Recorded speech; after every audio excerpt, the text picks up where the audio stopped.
sometimes it takes a crazy son of a bitch to mix things up. I don't think Ted Cruz would have done any of this. I don't think Marco Rubio would have. I don't think anyone else would have done this. We're going to talk about, obviously, North Korea, President Donald Trump. Question of the day, what's your opinion on the North Korea, the summit, the outcome? Are you hopeful for the first time with this crazy little bastard, or are you disappointed? Do you think that any good is going to come of this? Do you think President Trump did a good job? I really am curious. I would like to see. There seems to be a split on Twitter. It's hard to know. Comment below. Here's what I will say. I hate to sound like one of those, I'm not a hardcore Trumper, okay? But I do think that President Trump is making some concessions here because Kim Jong knows that if he doesn't get in gear, he will without a doubt drop the hammer. I can't picture a world in which he wouldn't drop the hammer on him. And we'll get into why I think that is. This is obviously the topic everyone's been talking about. It's amazing when I said those things, when I said those damn things, when I went back home, I got so many death threats. I got so many death threats when I was sitting there protecting everything. And I believe in North Korea. Everything. Why would you believe in North Korea? Yeah. Not super articulate, but he didn't have the best interviewer when the DNC pool boy in chief, Chris Cuomo. We're actually the only show we have exclusive access to his brain chip microphone. Yeah, we're very blessed. I couldn't even go home. I had to hide out for 30 days. Mm-hmm. I couldn't even go home. Mm-hmm. Okay, how much time's left here? 2 minutes? It's 3 minutes. Okay, Chris, you can hold it for 3 minutes. Nope. Nope, can't do 3 minutes. Wait, what's he saying? Oh, wait, is he the one with the AIDS? Oh, no. Poop. Definitely gonna poop. It is a great day. This is a historic day. I'm so happy. He's so happy. I'm happy for you, Chris. I'm happy that you were able to actuate your fecal assimilation. Here's what I'm saying. On ego alone, let alone policy, if Kim Jong embarrasses President Trump by lying, because right now there's a lot of conjecture. We don't know what's out there exactly, and we don't know what he's going to stick to, as we never do with Kim Jong. But can you imagine any world where Kim Jong embarrasses President Donald Trump on the national stage and doesn't get crap hammered? Look what he did with Canada, right? Look at what he did with Canada and the tariffs. And I'm not a fan necessarily of the tariffs. Yeah. But he did this because he got pissed. Look at his comments. No, I have a good relationship with Justin Trudeau. I really did. Other than he had a news conference that he had because he assumed I was in an airplane and I wasn't watching. He learned that's going to cost a lot of money for the people of Canada. Yes. He learned you can't do that. You can't do that. He really kind of stabbed us in the back. Like old grandma. He really actually, you know what?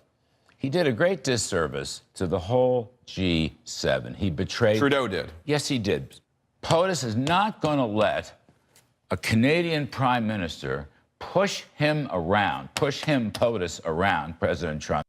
Well, that guy he seemed a little bit needlessly passionate about it. But I'm not a big fan of the tariffs, obviously, but I'm not a big fan of the way Canada's been engaging necessarily in international trade. I'm not a big fan of Justin Trudeau, okay? But I do love how catty he is. And maybe next time, okay? Maybe next time, you'll lift the toilet seat, okay? Maybe, huh? How's the 35% tariff on steel? Maybe next time you'll lift it, I don't have to fold it at night. I think it's an interesting contrast, though, here, because everyone's upset now with President Trump complimenting Kim Jong-un. And by the way, I don't think Kim Jong-un is worthy of any compliment, so let's be fair here. I really wish that President Trump hadn't done this, but I do think the why is interesting. Well, he is very talented. Anybody that takes over a situation like he did at 26 years of age and is able to run it and run it tough. What did you learn about him, sir? I learned he's a very talented man. I also learned that he loves his country very much. Kim Jong's... He builds some great Legos, the most magnificent of Legos. Kim Jong doesn't believe it. You know what he's like? He's a talented man. Kim Jong's like, what? Can you believe this? What'd he say? Did someone else pay him without me there? You tell him about my 9 holes in one? I don't think he buys it. I really wish that President Trump hadn't. He hasn't done anything impressive at all in his life. Kim Jong-un has done zero impressive his entire life. But, like you said, Naki Jared, why is he complimenting him? Because I do think with a crazy person like that who's surrounded by sycophants, you kind of need to make him think that he's won. Contrast that with President Obama, who tried to talk semi-tough and accomplished absolutely zero. On the other hand, when North Korea tests a bomb, that endangers all of us. And any country that breaks this basic bargain must face consequences. Not impressed. And those nations with these weapons, like the United States, have a unique responsibility to pursue the path of reducing our stockpiles Why? and Why? reaffirming basic norms like the commitment to never test them again.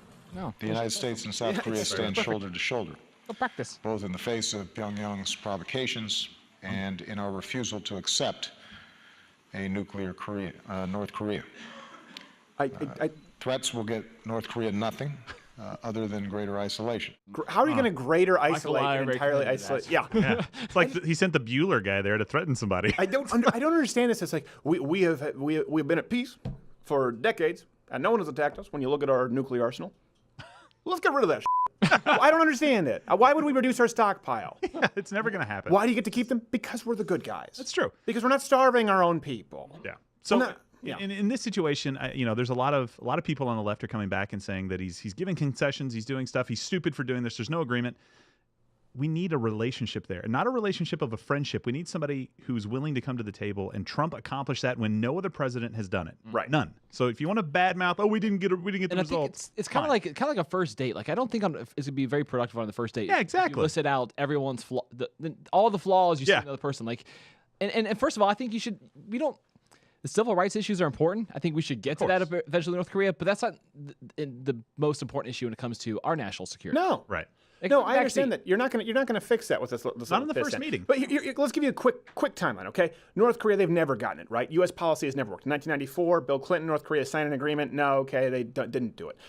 Bush administration, 2002. No, 2003, they reactivated. Then we go to 2007. There was talks to resume in North Korea. I think we have it 2012. Weeks after Kim reaches a deal to suspend its nuclear weapons Same program, story, right? they launch a long-range rocket. So here's the thing with President Trump. Is he a narcissist? Of course.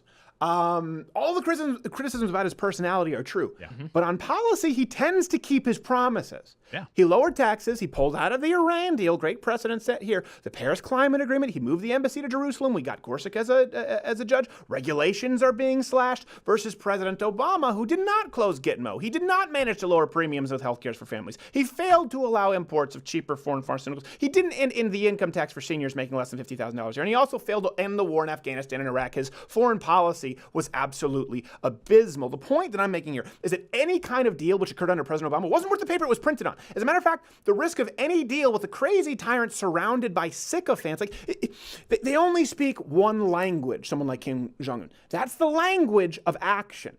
And based on the track record, if even for the very same valid reasons people criticize Donald Trump, I'm not saying that this is the best deal we could get. I'm saying I'm looking at this a little optimistically. There's a lot. This is entirely opinion. For the same reasons people criticize Trump, that he's trigger happy, that he punishes people based on ego, Kim Jong-un is singing a different tune because of that. Yep. The language that he speaks is ego and humiliation. And I think President Trump right now is giving him something to lose by complimenting him, saying he's talented. And guess what? He can take that all away. That would sting Kim Jong-un a whole lot more than a war that I think he wants anyway. Yeah. So I'm not saying that this is all good news. I am saying sometimes crazy people can spot other crazy people, and then it just comes down to who can out crazy the other person first. You take this right out of the blueprint of Reagan dealing with Russia, right? You had to show strength to make sure that these guys were going to come to the table and actually be good faith actors, right? Hopefully that's what this leads to with him.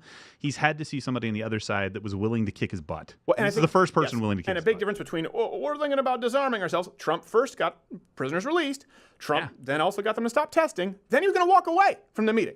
Remember? And people were bitching about that. People were like, I can't believe we do this. This is just such a terrible mistake.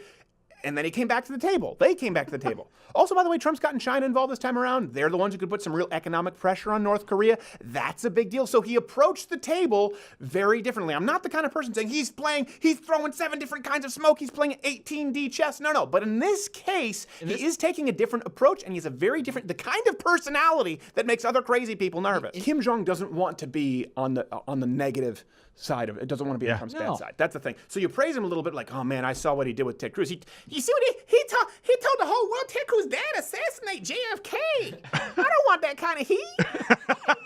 I'm a play ball. It's bad for Senate plays. Yeah, what we're gonna say, Sven. You have a different opinion. Well, yeah, I have a very different opinion. I think nothing is going to happen here, beep beep. I think this is just another agreement where North Korea is just signing off on a paper that means nothing to them, and then they will break it, and then instead Trump will do nothing. because Ivanka will storm into the White House and say, "Dad, please don't hurt them, beep beep." And then John Bolton will also rush in and say, "Nuke them!" And then Trump will just not do anything. Okay, she says don't touch him. He says nuke him. How about I just go and take advantage of it, break it off? Is that a fair middle ground? Here's the thing. I wouldn't put it past Donald Trump to actually try to kill Kim Jong. I really wouldn't. Maybe. Look at he does play. Look at Iran. Look at Gorsuch. Look at the tax cuts, the tariffs. That's a huge deal. I hate to say this, and this is one thing with President Donald Trump. I am willing to admit that we were wrong when it comes to the election in a lot of ways. Sometimes it takes a crazy son of a bitch to mix things up. I don't think Ted Cruz would have done any of this. I don't think Marco Rubio would have. I don't think anyone else would have done this. Sometimes it takes a guy to out crazy the other crazy guy. Churchill, one of the greatest leaders ever. By the way, he was a drunk and people thought he was crazy. Sometimes you need crazy people to do crazy things. He's a crazy mother. Sometimes, but he's ours. Let me give you an example. This is kind of what Donald Trump is, okay? I had a friend who was a cop, all right? Told me this story. He was apprehending some gang members, okay? They'd been dealing drugs. Yeah. He was apprehending some gang members, so they'd scattered. So, one of them, this is true, all right? You have a bar fight, you're apprehending gang, one of them crapped himself, covered himself in his own crap, took a bunch of PCP and said, "All right, who wants to get?" and was running around at the cops, okay? And my friend was the one who had to grab him and tackle him to the ground. Now, here's the thing. That guy got caught, but some other guys got away. And sometimes we need a president, when everyone's out there fighting and running people through the bar and breaking pool cues, you need President Donald Trump going, "All right, who wants some of this, Kim Jong?" No. He needs sometimes a crazy son of a bitch. When you've been dealing with crazy sons of bitches across the ocean this entire time and what we've done hasn't worked at all, I'm a little hopeful, if only because it's a different tact. And I think the main criticisms lobbed against Trump could play in his favor here. You let me know. Usually this is the point where I would tell you to subscribe or hit the notification bell up there because subscriptions don't mean a whole lot on YouTube. But if you haven't signed up now at louderwithcrowder.com/mugclub for all the daily content to support us, there's not a pitch I can make here that'll work. So let me just tell you this. I have a cat in my basement right now. If you don't subscribe at louderwithcrowder.com/mugclub to support this content, I am going to kill him. If you don't subscribe, this cat in my basement will die.